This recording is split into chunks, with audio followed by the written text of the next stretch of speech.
Selamat datang di Lambe Sundel. Sebelum Anda nikmati tayangan berikut, silakan klik like, subscribe, dan klik notification bell.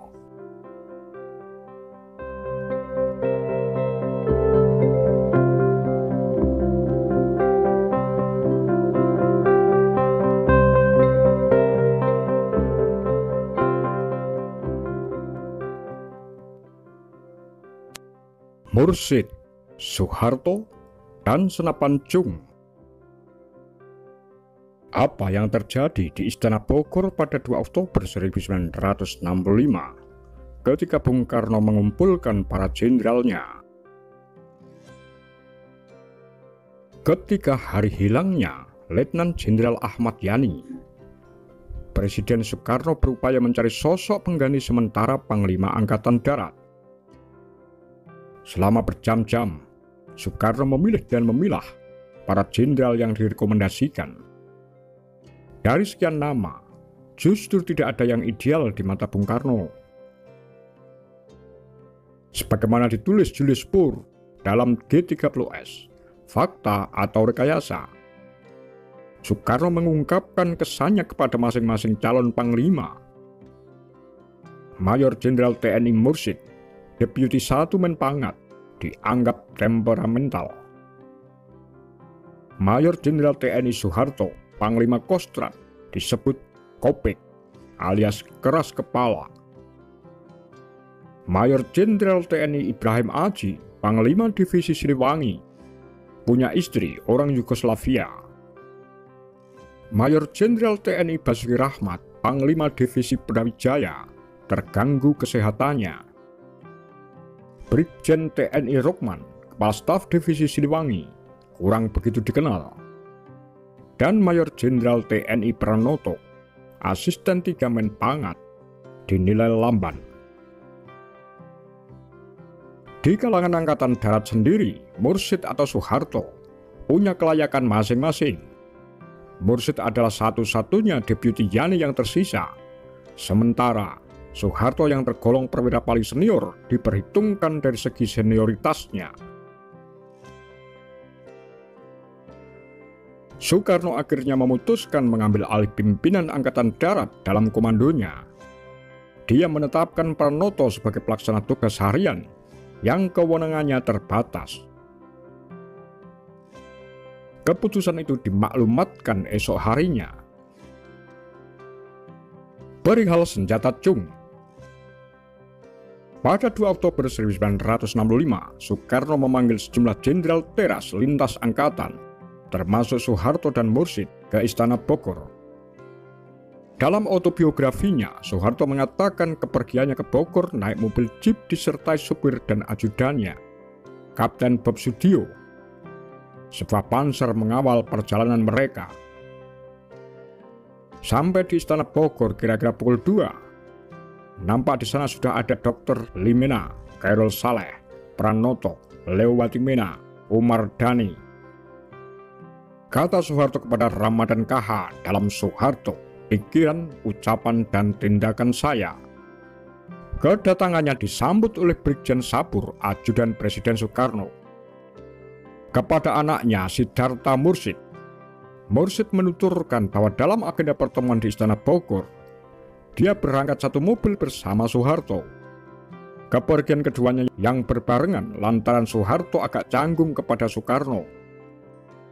Sementara Mursid suka belak-belakan kalau bicara. Lagi pula, kemampuan bahasa Belanda Soeharto terbatas. Itu menyulitkan dirinya bila berdebat dengan Soekarno yang doyan menyisipkan percakapan dalam bahasa Belanda. Jadi Soeharto butuh kawan menghadapi Soekarno. Di istana, suasana tegang meliputi semua yang hadir.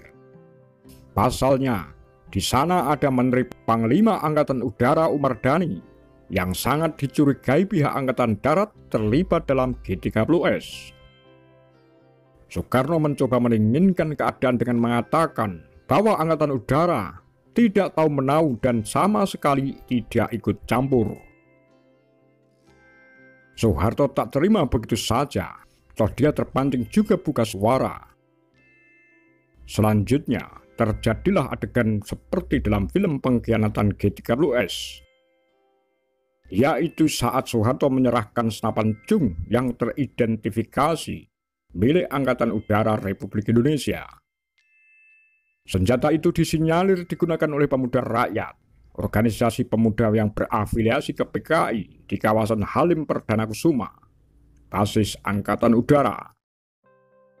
Menurut pengakuan Soeharto, sebelum menuju Bogor, seseorang telah menyerahkan senjata itu kepadanya sebagai hasil rampasan dari Halim. Namun Soeharto tidak menyebutkan siapa nama pengirim barang itu. Yang membawa senapan cung berinisial Auri yang didapati dari penyerangan di RRI adalah ayah saya, bukan Pak Harto.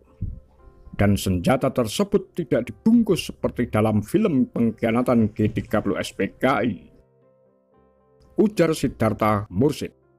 Soekarno cukup menyadari penunjukan Pranoto sebagai caretaker akan menuai bantahan, kendati tak begitu menonjol. Bagi sebagian kalangan Angkatan Darat yang anti PKI, Pranoto dianggap dekat ke kelompok kiri. Namun Soekarno menilai Pranoto adalah satu-satunya jenderal yang bisa diterima kedua belah pihak yang sedang bertikai. Nanti kalau suasana sudah tenang, akan aku cari sosok lain, kata Soekarno dalam surat kepada istrinya, Ratna Sari Dewi, sebagaimana dikutip Julius Pur. Soeharto sendiri hanya bisa bergunjing dalam hati. Film pengkhianatan G30S PKI memang menampilkan adegan Soeharto mengkritisi soal penunjukan Pranoto yang akan menimbulkan dualisme kepemimpinan. Dalam autobiografinya, Soeharto secara gamblang menuangkan kekecewaannya terhadap Bung Karno dan Pranoto. Terkhusus Pranoto, Soeharto punya dendam pribadi saat keduanya bertugas di divisi Diponegoro. Perasaan saya mengenai pengangkatan Jenderal Pranoto sebagai pelaksana harian menyebutkan tidak sek. Saya kurang percaya kepadanya, tetapi saya diam saja, ungkap Soeharto kepada Ramadan KH. Dengan demikian, Soeharto mengancam akan mundur dan lepas dari tanggung jawab menjaga keamanan. Kendati uring-uringan, Soeharto tetap menawarkan solusi. Satu-satu cara ialah dengan pidato radio kepada rakyat bahwa saya diberi tugas bertanggung jawab mengenai pemulihan keamanan dan ketertiban oleh Bapak Presiden, kata Soeharto. Menanggapi Soeharto yang mutung, Soekarno mencoba menengahi. Dalam arahannya menyikapi yang tak setuju dengan Pranoto, Soekarno kukuh menyatakan dirinya sebagai pemegang kendali Angkatan Darat. Saat itu, ayah saya langsung berdiri dan mengatakan bahwa sebagai Panglima tertinggi, Presiden tidak bisa menjadi Panglima Angkatan Darat. Jelas Siddhartha Mursid. Interupsi Mursid direspon oleh Soekarno. Menurutmu siapa yang bisa? Tanya Bung Karno. Mursid hanya menunjuk dengan tangan dan mengatakan dia, seraya mengarahkan kepada Soeharto. Pada momen itulah, Soekarno menjuluki Mursid sebagai Jenderal Dekordat alias terlalu tegas.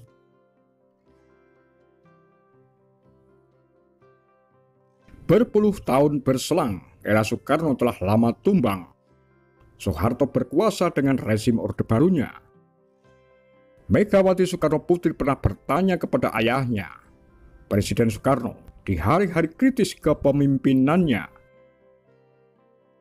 mengapa dia menuruti keinginan Soeharto? Dia begitu menginginkannya.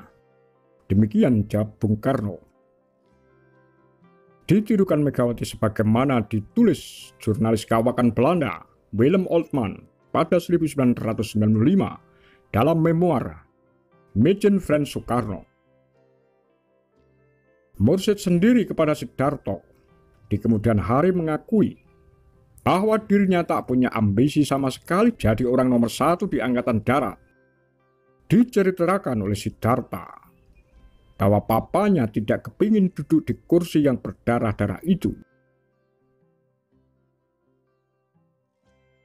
Demikian kura-kura. Takar lambe sundel.